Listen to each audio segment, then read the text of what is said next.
கருத்து சொல்றேன் அப்படின்ற பேர்ல கண்டமேனிக்கு எதையாவது பேசி அப்பப்போ கலாய் வாங்கிட்டு இருந்தா நம்ம ப்ராமிஸ் ராஜ். நீங்க ஏதோ சொன்னீங்க ஆனா என் காதுல இது ராங்கா விழுந்தது. ப்ராமிஸ் ராஜ் டிரான்ஸ்லேட் பண்ணி பாருங்க புரியும். ஸோ நம்ம ப்ராமிஸ் ராஜ் இப்போ அவருக்கு அடுத்தபடியா அவருடைய பொண்ணை கலாய் வாங்குறதுக்காக களத்தில் இறக்கி விட்டுருக்காரு. நீதான் எனக்கு அப்புறம் நீதான். எதே நம்ம ப்ராமிஸ் ராஜுக்கு பொண்ணு இருக்கா அப்படின்னு கேட்குற அளவுக்கு ஃபேமஸான நம்ம அக்கா சமீபத்தில் ஒரு வீடியோ ஒன்று வெளியிட்டு தமிழ்நாட்டு அரசியலே தலைகீழாக புரட்டி போட்டிருக்காங்க. ஸோ அதை பற்றி தான் இன்னைக்கு நம்ம இந்த வீடியோவில் பார்க்க போகிறோம். பாய்ஸ் நல்ல ஆக்ஷன் பிளாக் மாட்டிருது, ஃபுல் என்ஜாய்மெண்ட் தான், வாங்கடா. நம்ம ப்ராமிஸ் ராஜோட பொண்ணு யாரு அப்படின்னு உங்கள யாருக்கா ஞாபகம் வருதா அப்படின்னு சொல்லி கொஞ்சம் கண்ண மூடி யோசிச்சு பாருங்களேன். நடுவுல வர மாட்டேங்குதப்பா.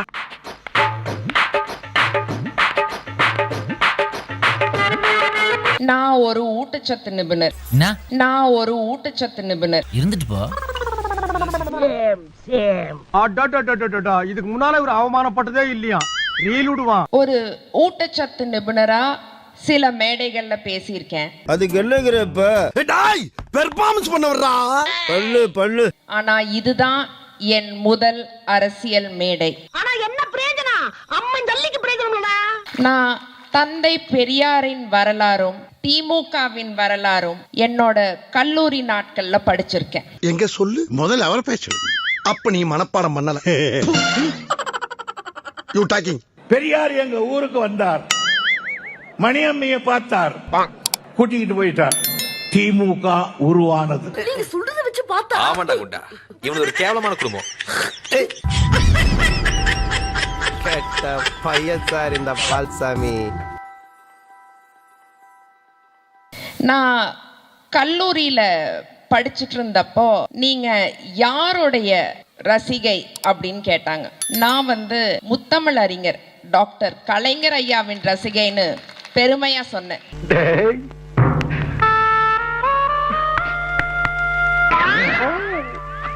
எங்கேயோ போயிட்டடா நீ, எங்கேயோ போயிட்ட.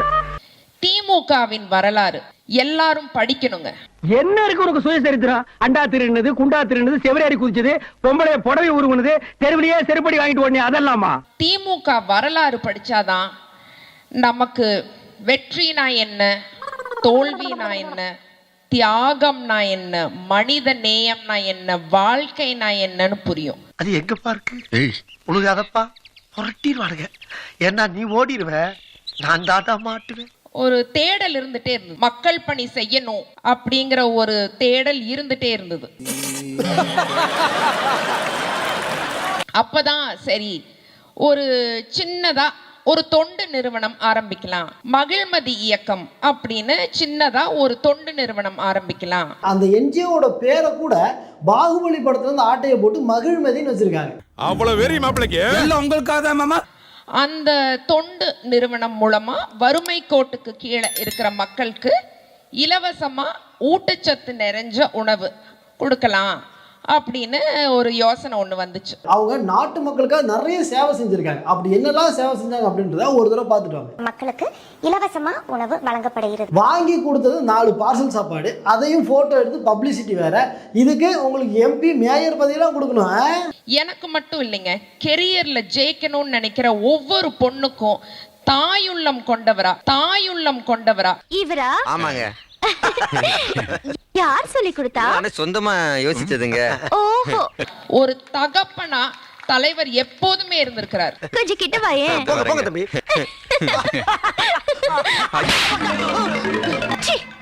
தாயுள்ளம் கொண்டவரா. அதுக்கெல்லாம் மூஞ்சி வேண்டாம். கரெக்ட்.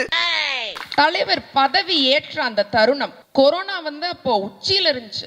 அந்த டைம்ல தான் தலைவர் சிஎம் ஆகி கொரோனாவை கண்ட்ரோல் பண்ணார். பாஜக தலைவர் என்ன பண்ணிட்டு இருந்தாருங்க, வாங்க எல்லாரும் ஜாலியா விளக்கு பிடிக்கலாம் அப்படின்னாரு. கருணாநிதி சமாதியில் விளக்கு பிடிக்கிறாங்களே, ஏவா வேலையிலேருந்து எல்லாரும் போய் பாட்டெல்லாம் பாடினாங்களே, பஜனை எல்லாம் பாடினாங்களே. கலைஞருடைய நினைவிடத்துல, கருணாநிதி அவர்களுடைய மறைந்த நினைவிடத்துல போய் காலையில 6 மணிக்கு சுப்ரபாதம் பாடுறாங்க. ஆரம்பிக்கிறீங்களா? 6:30 மணிக்கு காப்பி வைக்கிறாங்க சார். அதை விட ஒரு பெரிய கொடுமை என்ன தெரியுமா? பகுத்தறிவுவாதிகள் முரசொலி பேப்பர் வச்சிருக்காங்க சார். என்னையான்னு கேட்ட தலைவர் எந்திரிச்சு தலையங்க பக்கம் படிப்பாருங்கிறான்.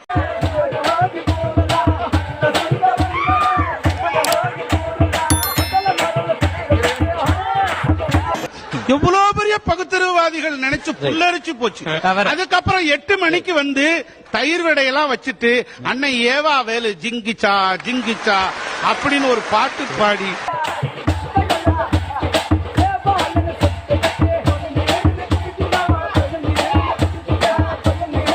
மெய்சிலிருக்க வைக்கிறார்.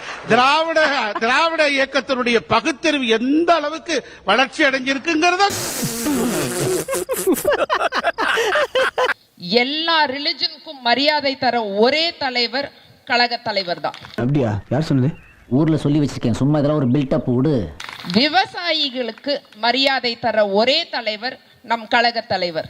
மீனவர்களுக்கு மரியாதை தர ஒரே தலைவர் நம் கழக தலைவர். ஆரோக்கியத்துக்கு மரியாதை தர ஒரே தலைவர் நம் கழக தலைவர். ஏப்பா அழுகுற முரியசா? என்னமா ஃபீல் பண்ணி கூவுறான்டா அவன். இல்ல வாங்குற காசுக்கு மேல கூறாடா கொய்யா. திராவிட மாடல் ஆட்சிதான் தமிழ்நாட்டை காக்கும். திராவிட மாடல் ஆட்சிதான் பெண்களை காக்கும்.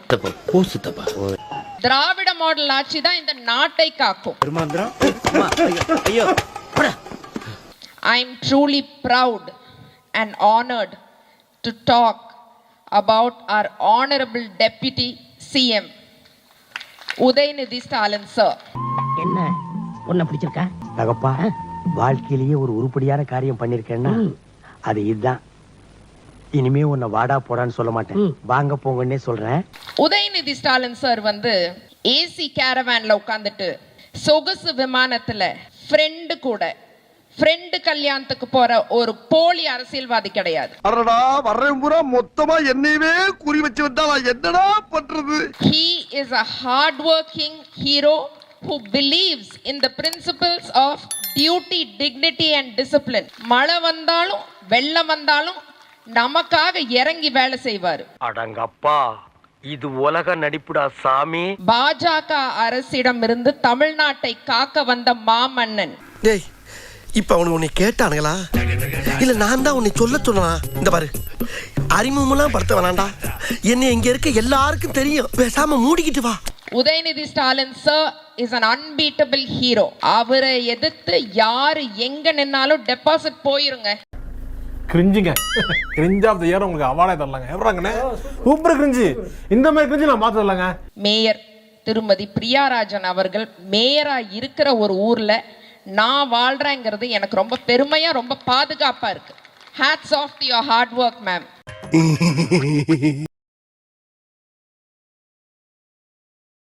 இப்ப எனக்காக நீங்க ஒரு குத்து குத்துனா குறைஞ்சா போயிருவீங்க. சரி பாசக்கரப்ப ஒரே ஒரு குத்த குத்தி விட்டு போவோம். வாடாங்க.